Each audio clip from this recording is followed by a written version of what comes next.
પૂછે એને કોઈ ના પૂછે.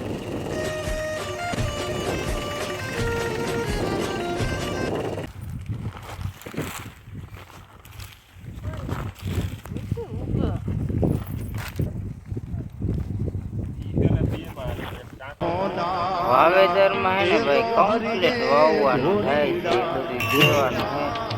ત્યાં ઝીણા ઝીણા ધમોલી અને ખડ ને એવું બધું હતું.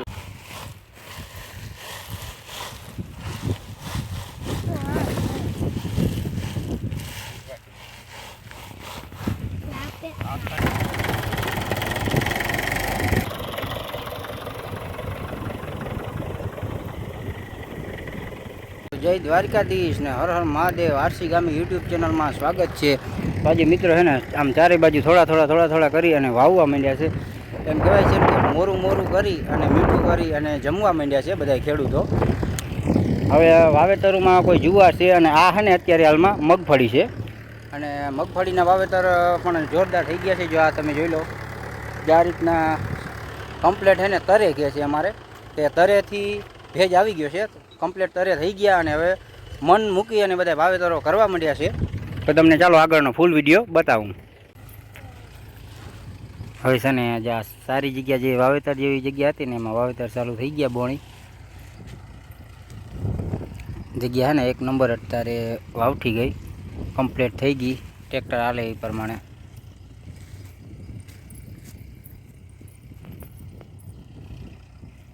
ચા પાણી પીને હે ને કમ્પ્લીટ થઈ ગયા.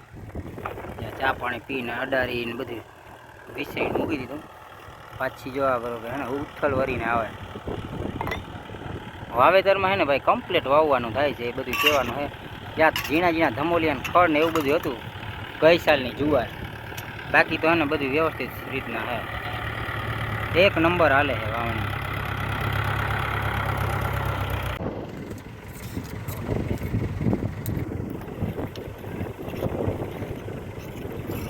અમારે તો શું છે કે આ બાજુ છે ને થોડાક ભૂંડનો અસર છે. ભૂંડ થોડાક લોહી પીએ, કેમ કે અહીંયા છે ને રખોલે આવવું પડે.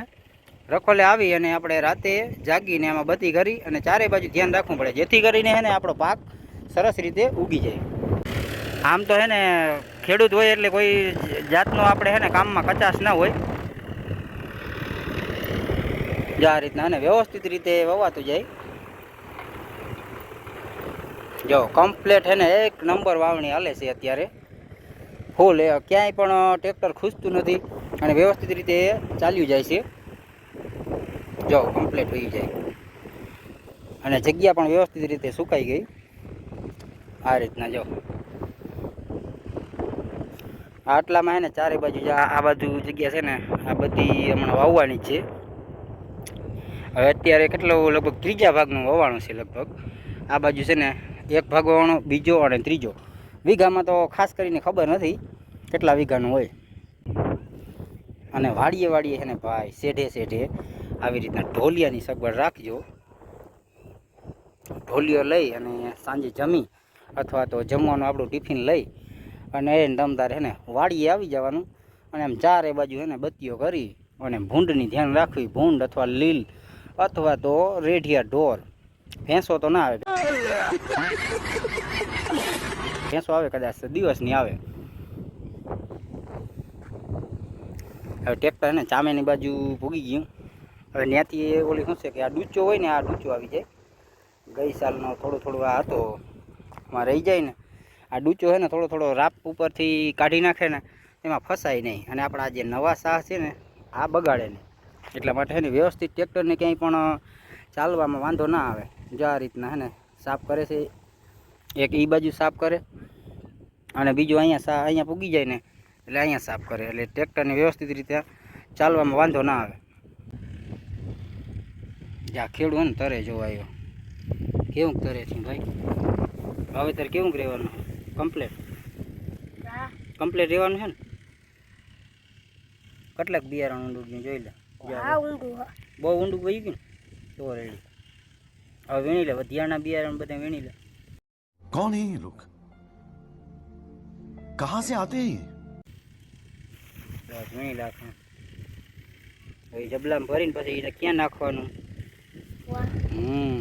જે એ રીતના મગજ હાલો. હવે ખેડૂત આપો છો.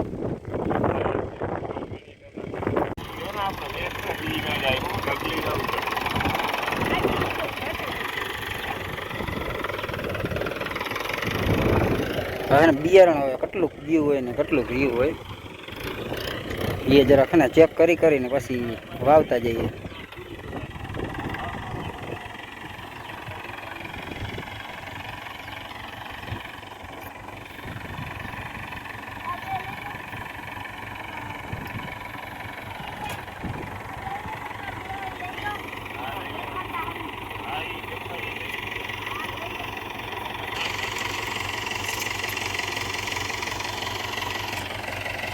આ બિયારણ વીણ્યાવાળો માટે આ જે કંઈ વેસ્ટ જતા હોય ને વીણતો જાય. ખોટા હોય ને બિયારણ વેસ્ટ ન જાય. બસ હવે એમાં નાખી લે ડબલા.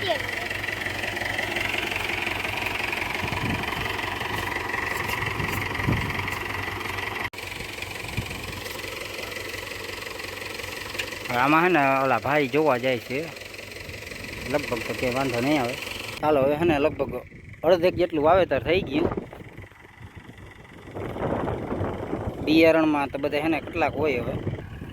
હાલો તો ભાઈ હે ને અડધે જાજે જેટલું હોવાઈ ગયું 17-18 માં જેવું બિયારણ હતું અને હવે થોડુંક બિયારણ રહ્યું છે. હવે બિયારણ જેટલું હશે ને એ પ્રમાણે મગફળીનું વાવેતર કરવાનું છે. જે આ બાજુની કટકી છે ને આમાં વાવવાનું છે અને પછી એનાથી આગળ હવે બીજું વાવેતર થોડુંક જુવારનું વાવવાનું છે. જે આ મોટું પડું દેખાય ને તમને આ તરફ આમાં જુવારનું વાવેતર કરવાનું છે. હવે પછી હે ને આગળના વિડીયા અને બીજા જેટલી પણ મોહિમો થશે ને તે પ્રમાણે આગળ આપણે અપડેટ આપીશું. આપણે ફરીથી મળીએ કંઈક નવા વિડીયોમાં આગળની તરફ. જય હિન્દ, જય ભારત, મહાદેવ હર. આજનો વિડીયો આપણે અહીંયા પૂરો કરીએ.